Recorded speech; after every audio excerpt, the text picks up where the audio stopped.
जून 2013। हिमालय की ऊंची चोटियों के बीच बसा केदारनाथ धाम एक बार फिर श्रद्धालुओं से भर चुका था।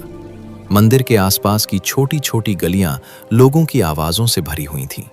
दुकानों पर चहल पहल थी। घोड़े और खच्चर यात्रियों को रास्तों पर ले जा रहे थे। होटल और धर्मशालाएं लगभग पूरी तरह भर चुकी थीं। ऊपर आसमान में बादल जरूर दिखाई दे रहे थे, लेकिन पहाड़ों में ये कोई असामान्य बात नहीं थी। ज्यादातर लोगों के लिए ये एक सामान्य तीर्थ यात्रा थी, लेकिन किसी को नहीं पता था कि कुछ ही समय बाद यही जगह भारत के इतिहास की सबसे भयानक प्राकृतिक त्रासदियों में से एक की गवाह बनने वाली है। केदारनाथ समुद्र तल से लगभग 3500 मीटर की ऊंचाई पर स्थित है। चारों ओर विशाल पहाड़, नीचे बहती मंदाकिनी नदी और बीच में सदियों पुराना मंदिर।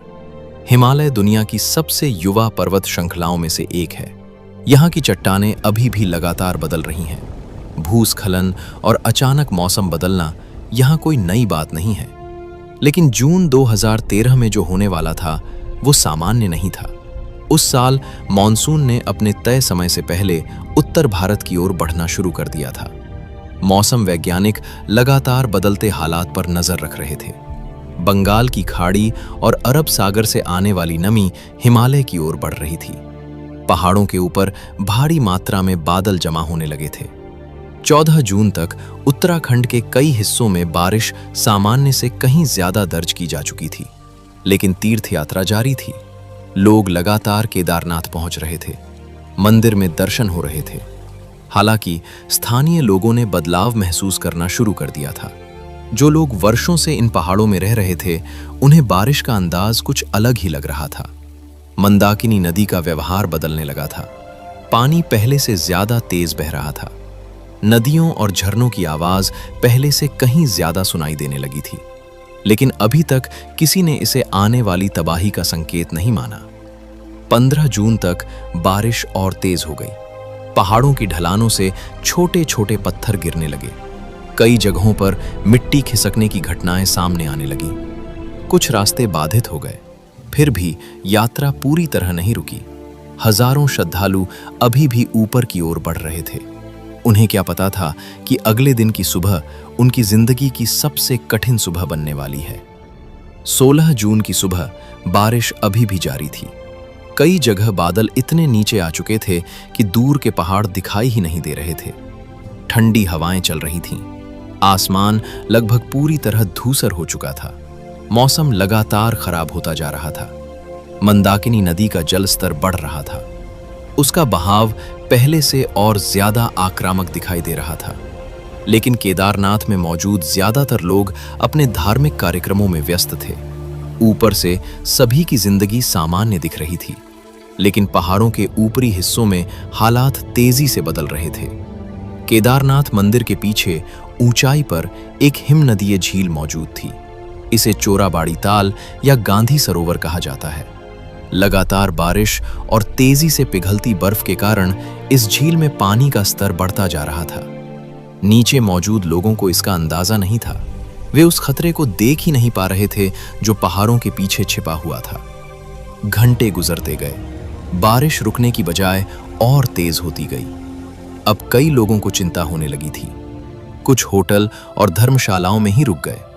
कई लोग मंदिर परिसर के आसपास सुरक्षित जगह तलाशने लगे, लेकिन तब तक बहुत देर हो चुकी थी।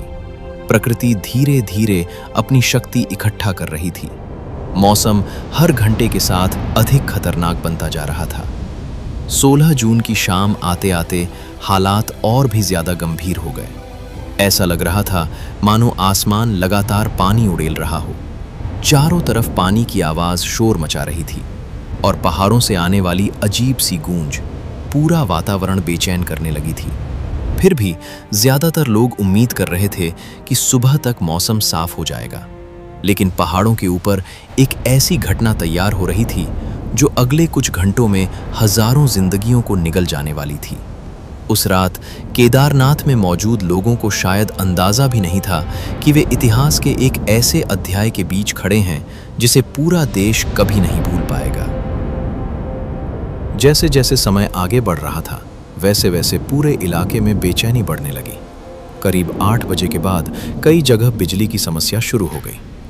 अंधेरे और खराब मौसम ने माहौल को और भी डरावना बना दिया।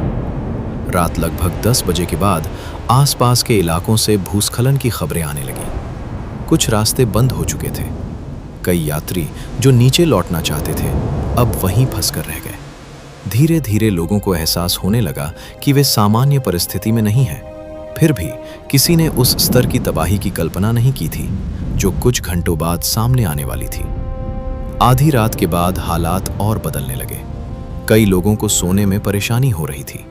कमरों के भीतर भी बाहर की आवाजें साफ सुनाई दे रही थीं। दूर से आती ऐसी गूंज जिसे पहचानना मुश्किल था।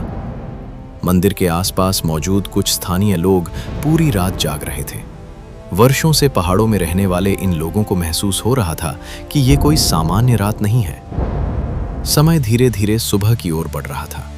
घड़ियां लगभग 4 बजने का संकेत दे रही थीं। अधिकांश श्रद्धालु अभी भी अपने कमरों में थे। कुछ लोग सुबह की पूजा की तैयारी के लिए उठने लगे थे। ज्यादातर श्रद्धालुओं को अब भी सब कुछ सामान्य दिनचर्या जैसा ही लग रहा था। लेकिन उसी समय मंदिर के पीछे मौजूद ऊंचे पर्वतीय क्षेत्र में घटनाएं तेजी से बदल रही थीं। कुछ ही देर बाद पहली बार लोगों ने एक अलग तरह की आवाज सुनी। ऐसा लगा जैसे किसी विशाल शक्ति ने अचानक पहाड़ों की खामोशी को तोड़ दिया हो। कई लोग बाहर निकल आए। उन्होंने मंदिर के पीछे की दिशा में देखने की कोशिश की, लेकिन सामने घना अंधेरा और धुंध थी, जिसकी वजह से कुछ दिखाई नहीं दे रहा था। बाहर खड़े स्थानीय लोगों के चेहरों पर चिंता साफ दिखाई देने लगी, क्योंकि पहाड़ों में रहने वाले लोग जानते थे ऐसी आवाजें बिना कारण नहीं आती। और फिर कुछ ऐसा दिखाई दिया जिसने वहां मौजूद लोगों के होश उड़ा दिए। धरती कांपती हुई महसूस होने लगी। ऊपर की ओर से एक विशाल मलबे की धारा पूरी रफ्तार से नीचे आती हुई नजर आई। उसके साथ पानी था, पत्थर थे, टूटे हुए पेड़ थे और ऐसी ताकत थी जिसे रोक पाना किसी इंसान के बस में नहीं था। चारों तरफ चीख पुकार मच गई। लोग जान बचाने के लिए इधर उधर दौड़ने लगे। केदारनाथ की सबसे भयावह सुबह शुरू हो चुकी थी।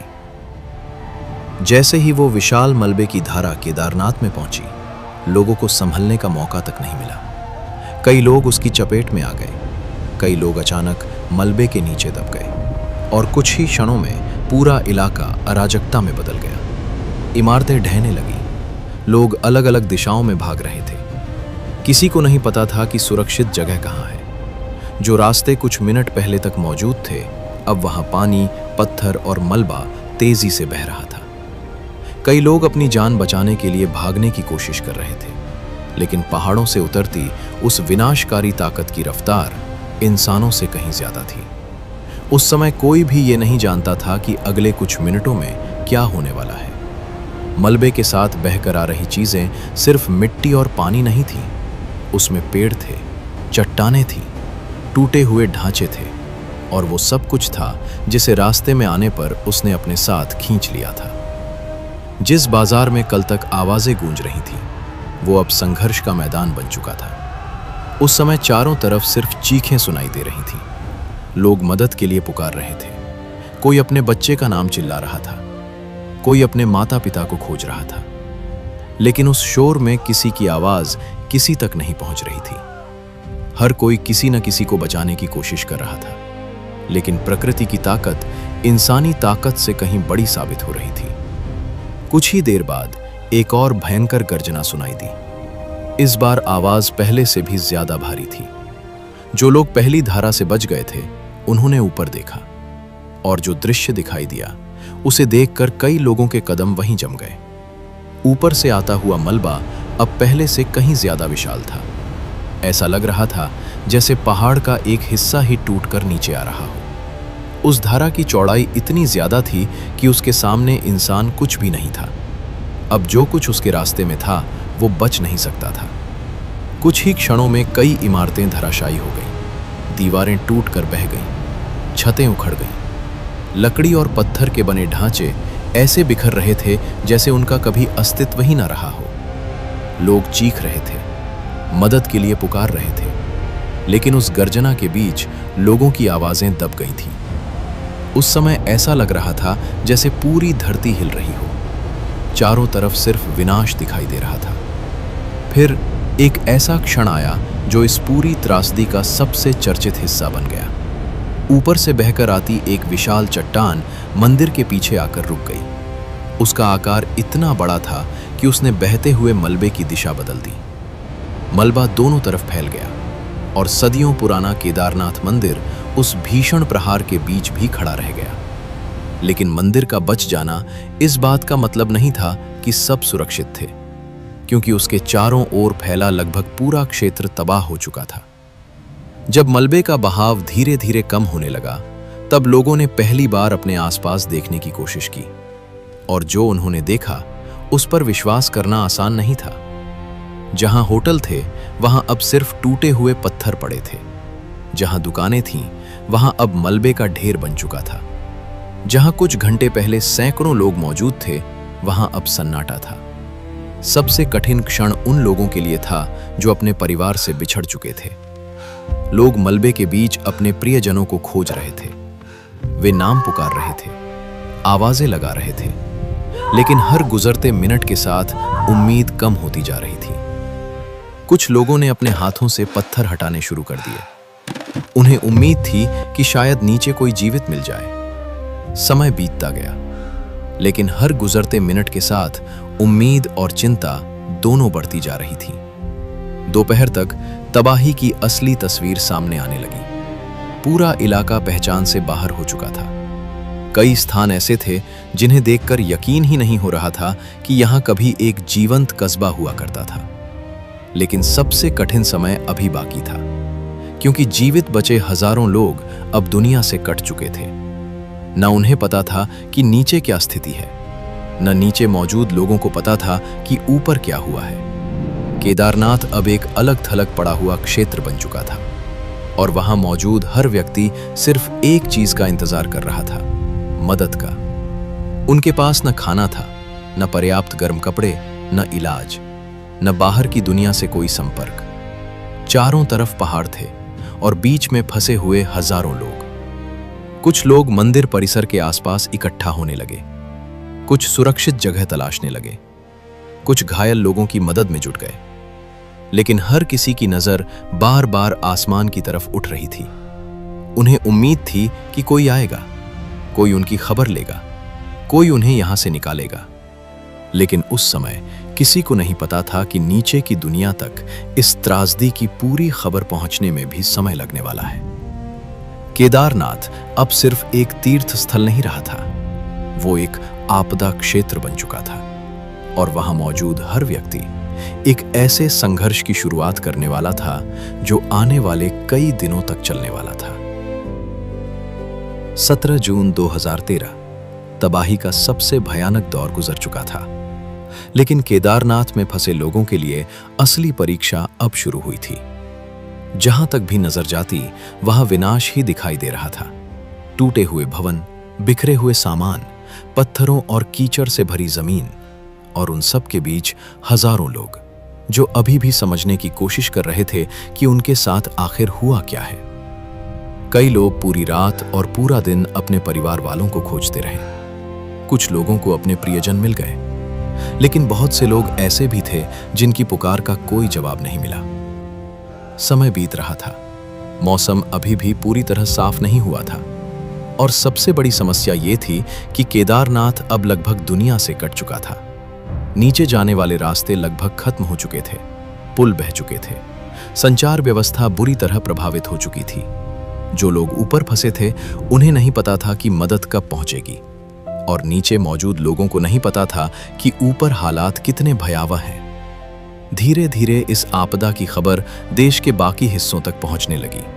पहले स्थानीय प्रशासन को जानकारी मिली, फिर राज्य सरकार को, और फिर पूरा देश उत्तराखंड की तरफ देखने लगा। टीवी चैनलों पर लगातार खबरें आने लगी। हर कोई जानना चाहता था कि केदारनाथ में आखिर हुआ क्या है। लेकिन पहाड़ों में फंसे लोगों के लिए उस समय सबसे महत्वपूर्ण सवाल सिर्फ एक था, क्या कोई हमें बचाने आएगा? 18 जून की सुबह जब मौसम ने थोड़ी राहत दी, तब पहली बार आसमान में हेलीकॉप्टर दिखाई दिए। दूर से आती उनकी आवाज सुनकर कई लोगों की आंखों में उम्मीद लौट आई। कुछ लोग हाथ हिलाने लगे, कुछ लोग खुले स्थानों की ओर भागे, कुछ लोग सिर्फ आसमान को देखते रहे, क्योंकि कई घंटों बाद पहली बार उन्हें लगा कि वे अकेले नहीं हैं। लेकिन बचाव अभियान आसान नहीं था। ऊंचाई, खराब मौसम, टूटे हुए रास्ते और हजारों फंसे हुए लोग। ये भारत के इतिहास के सबसे कठिन रेस्क्यू ऑपरेशनों में से एक बनने वाला था। भारतीय सेना, भारतीय वायुसेना, आईटीबीपी, एनडीआरएफ और कई अन्य एजेंसियां राहत और बचाव कार्य में जुट गईं। हेलीकॉप्टर लगातार चक्कर लगाने लगे। फंसे हुए लोगों को सुरक्षित स्थानों तक पहुंचाने की कोशिश शुरू हुई। लेकिन समस्या ये थी कि जिन लोगों को निकालना था उनकी संख्या बहुत ज्यादा थी और समय बहुत कम। कई जगहों पर सैनिकों को पैदल पहुंचना पड़ा, कई किलोमीटर तक मलबे और टूटे हुए रास्तों के बीच चलकर। कई बचाव कर्मियों ने बाद में बताया कि उन्होंने अपने जीवन में ऐसा दृश्य पहले कभी नहीं देखा था। हर तरफ तबाही थी, हर तरफ मदद की जरूरत थी और हर तरफ ऐसे लोग थे जिन्हें उम्मीद थी कि कोई उन्हें यहां से निकाल ले जाएगा। दिन गुजरते गए, एक एक करके हजारों लोगों को सुरक्षित निकाला गया। कई लोगों को हेलीकॉप्टर से, कई लोगों को पैदल मार्गों से, कई लोगों को अस्थायी रास्ते बनाकर। ये एक ऐसा अभियान था जो लगातार कई दिनों तक चला। लेकिन इस अभियान की भी एक कीमत थी। 25 जून 2013 को बचाव अभियान के दौरान एक हेलीकॉप्टर दुर्घटनाग्रस्त हो गया। इस दुर्घटना में भारतीय वायुसेना और राहत कार्य से जुड़े कई लोगों की जान चली गई। वे लोग दूसरों की जान बचाने निकले थे, लेकिन खुद वापस नहीं लौट सके। ये घटना इस पूरी त्रासदी के सबसे दर्दनाक अध्यायों में से एक बन गई। समय के साथ बचाव कार्य पूरा हुआ। फंसे हुए अधिकांश लोगों को निकाल लिया गया। लेकिन जब नुकसान का आकलन शुरू हुआ तो उसकी भयावहता सामने आने लगी। हजारों लोग मारे गए या लापता हो गए। कई लोगों ने अपने प्रियजनों को खो दिया। कई बच्चे अनाथ हो गए और कई ऐसे लोग थे जिनकी जिंदगी 17 जून 2013 से पहले और बाद में हमेशा के लिए अलग हो गई। लेकिन कहानी यहीं खत्म नहीं हुई। इस त्रासदी ने पूरे देश को सोचने पर मजबूर कर दिया। क्या हिमालयी क्षेत्रों में विकास और निर्माण का तरीका सही था? क्या चेतावनी प्रणालियां पर्याप्त थीं? क्या भविष्य में ऐसी आपदाओं के लिए बेहतर तैयारी की जा सकती है? इन सवालों पर वर्षों तक चर्चा होती रही। आने वाले समय में केदारनाथ क्षेत्र में कई बदलाव किए गए। नई सुरक्षा व्यवस्थाएं बनाई गईं, यात्रा प्रबंधन में सुधार किया गया, आपदा चेतावनी प्रणालियों को मजबूत किया गया और धीरे धीरे केदारनाथ ने खुद को फिर से खड़ा करना शुरू किया। आज जब लाखों श्रद्धालु केदारनाथ पहुंचते हैं तो उन्हें एक व्यवस्थित तीर्थ स्थल दिखाई देता है। लेकिन उन पहाड़ों के बीच अब भी 2013 की वो कहानी छिपी हुई है। एक ऐसी कहानी जिसमें आस्था थी, संघर्ष था, विनाश था और जीवित रहने की अद्भुत इच्छा शक्ति भी। केदारनाथ त्रासदी सिर्फ एक प्राकृतिक आपदा नहीं थी। ये एक ऐसा दिन था जिसने हजारों लोगों की जिंदगी बदल दी। एक ऐसा दिन जिसने याद दिलाया कि प्रकृति के सामने इंसान कितना छोटा है और एक ऐसा दिन जिसे भारत शायद कभी नहीं भूलेगा।